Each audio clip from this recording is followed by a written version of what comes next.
अभी हाल में एयरटेल ने अपना रेवेन्यू बढ़ाने का एक तरीका खोजा था। आपको मालूम होगा, ये खबरें अब आजकल चल रही हैं और अब वैसा सा ही तरीका जियो ने भी अपना लिया है।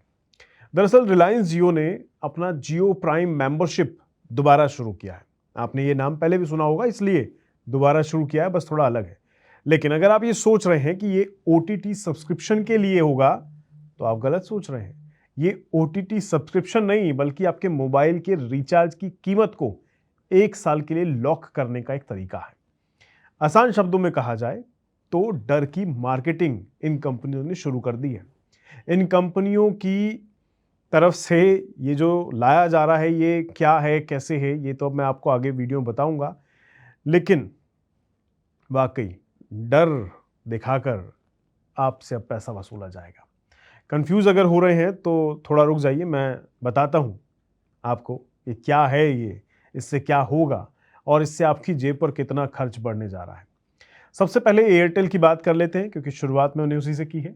हाल ही में एयरटेल ने 299 वाला प्रीपेड प्लान अपना बंद कर दिया है। इसके बाद 28 दिन की वैलिडिटी वाले 1.5 GB पर डे के लिए कस्टमर्स को 349 वाला प्लान ही लेना पड़ रहा है। यानी बिना सीधे ये कहे कि हमने टैरिफ बढ़ा दिया है, कंपनी ने एक सस्ता ऑप्शन हटा दिया है और कस्टमर्स को अगले अवेलेबल महंगे ऑप्शन की तरफ शिफ्ट कर दिया है।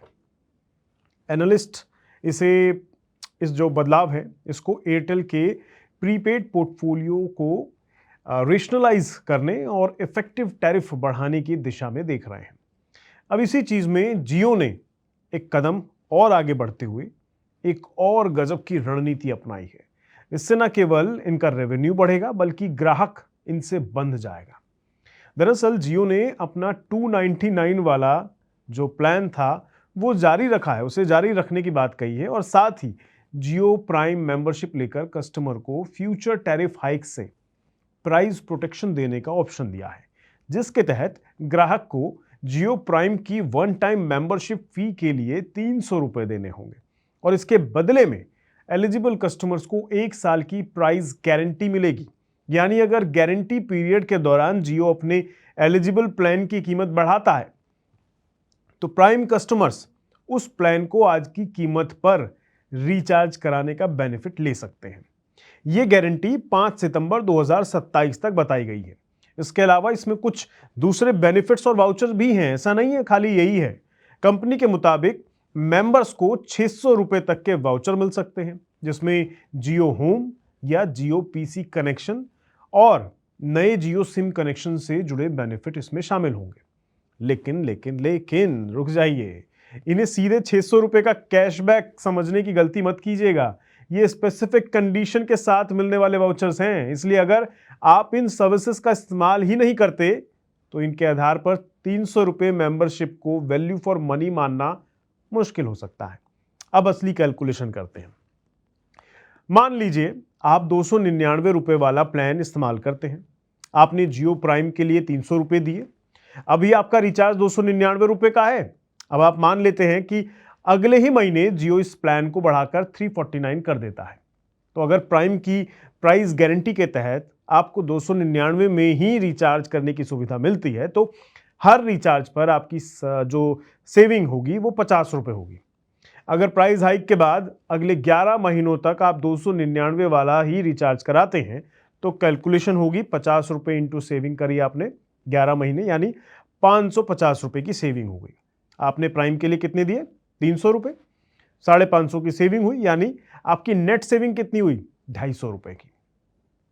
यानी अगर प्राइस हाइक होता है तो प्राइम आपके लिए वाकई फायदेमंद होगा, ये तो कहना थोड़ा सा मुश्किल है। देखिए, लेकिन यहां सोचने वाली बात यह है कि अगर जियो ने पूरे 1 साल तक आपके 299 वाले प्लान की कीमत 299 ही रखी, ना कोई टैरिफ हाइक, ना कोई प्राइस इंक्रीज, ना 349 हुआ, ना 399 हुआ, तो आपने 300 रुपए किस चीज के लिए दिए थे? आपने फ्यूचर प्राइस हाइक से बचने के लिए पैसे दिए थे, है ना? लेकिन प्राइस हाइक तो हुआ ही नहीं। ऐसे में सिर्फ प्राइस लॉक बेनिफिट को देखें तो आपकी कोई डायरेक्ट सेविंग तो हुई नहीं। आपने 300 रुपए मेंबरशिप के लिए खर्च अलग से कर दिए और वहीं 299 का रिचार्ज आप वैसे भी करा रहे हैं, वो तो कराते ही रहेंगे। यानी अगर अगले 1 साल तक जियो ने प्राइस नहीं बढ़ाया तो प्राइम की प्राइस गारंटी का मॉनिटरिंग बेनिफिट 0 हो सकता है। और यही जियो प्राइम का सबसे बड़ा कैच है, क्योंकि ये कोई डिस्काउंट है ही नहीं। ये कोई ऐसा ऑफर नहीं है कि 300 रुपए दीजिए और आपको 600 रुपए का रिचार्ज बेनिफिट मिल जाएगा। ये एक तरह से फ्यूचर प्राइस हाइक के खिलाफ डर को सेल करने का तरीका है। अगर प्राइस हाइक हुआ तो आपको फायदा होगा, अगर प्राइस हाइक नहीं हुआ तो प्राइस लॉक की जरूरत ही नहीं पड़ेगी। और अगर प्राइस हाइक गारंटीड पीरियड खत्म होने के बाद हुआ तो इस पर्टिकुलर प्राइस गारंटी का फायदा ही नहीं मिलेगा, क्योंकि उसका कोई मतलब ही नहीं रह जाता, क्योंकि इन्होंने एक टाइम बॉन्ड रखा है। यानी कस्टमर्स को 300 रुपए देकर ये गारंटी खरीदनी पड़ रही है कि अगर भविष्य में प्राइस बढ़े तो मैं आज की कीमत पर रिचार्ज कर पाऊंगा।